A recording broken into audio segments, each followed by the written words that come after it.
খুব নিকটতম সময়ে সরকার দুইটা বিতর্ক একেবারে ইচ্ছে করেই নিজের কাঁধে টেনে নিয়ে আসলো। একটা হচ্ছে সাবেক রাষ্ট্রপতি আব্দুল হামিদকে বিদেশে যেতে দেওয়া, এইটা একেবারেই সঠিক কাজ হয়নি।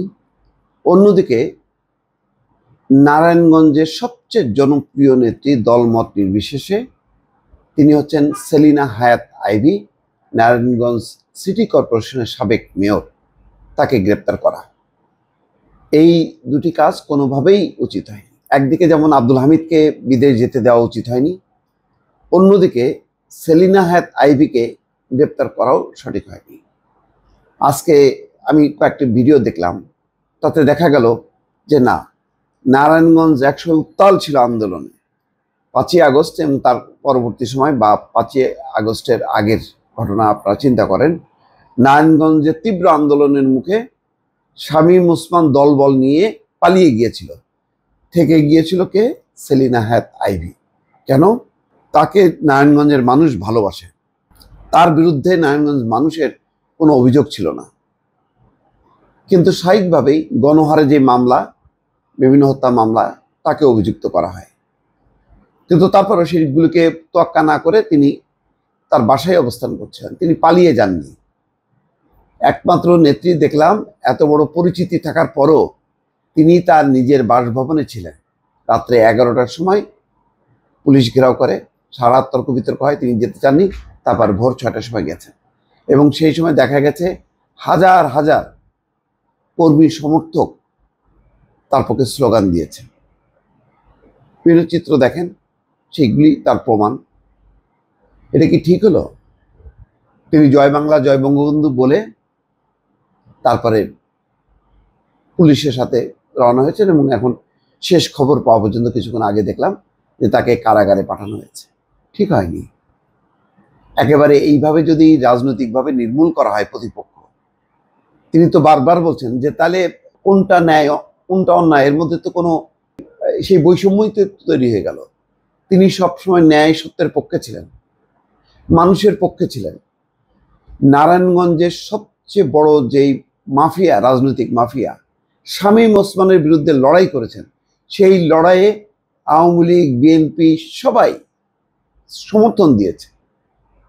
সেলিনা হায়াৎ আইভীর জনপ্রিয়তার মূল কারণ হচ্ছে শামীম ওসমানদের যে মাফিয়া সিন্ডিকেট ছিল নারায়ণগঞ্জে, একটা খুনি সিন্ডিকেট ছিল, লুটেরা সিন্ডিকেট ছিল, তার বিরুদ্ধে তিনি ছিলেন বিদ্রোহের প্রতীক।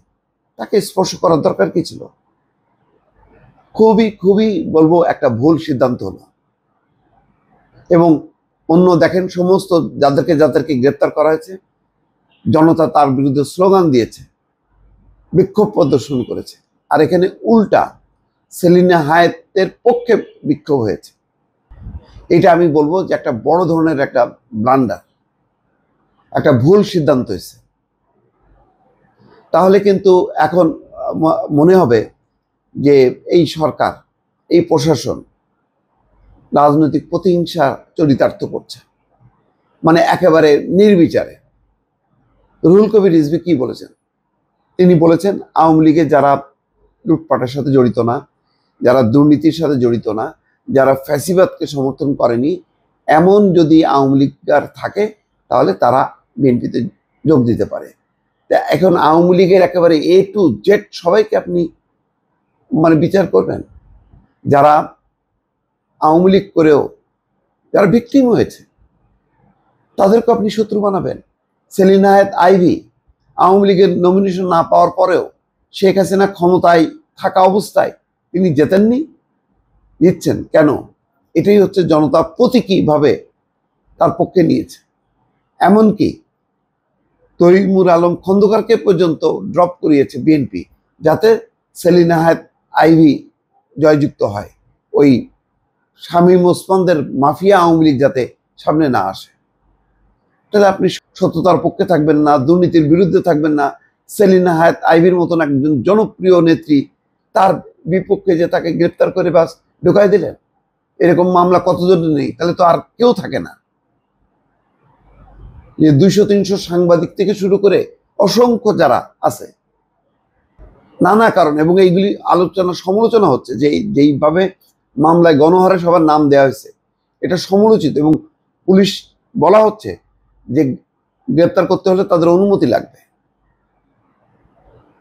কোথায় গেল সব? এটা কোনো কাজের কাজ হলো?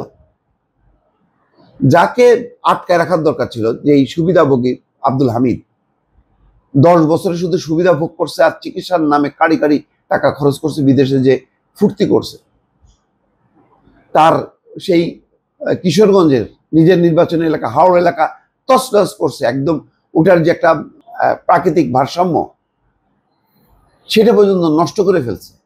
রাষ্ট্রের ক্ষতি করছে, জনপদের ক্ষতি করছে, প্রকৃতির ক্ষতি করছে, দেশের মানে সর্বোচ্চ প্রতিষ্ঠানের মর্যাদা ভুলুণ্ঠিত করছে। তাকে আপনি যাইতে দিলেন, আর সেলিনা হায়াৎ আইভী নিজের বাসভবনে ছিল, তাকে গ্রেপ্তার করলেন না। এটা কোনোভাবেই সমর্থনযোগ্য না। দর্শক ভালো থাকবেন, আল্লাহ হাফেজ।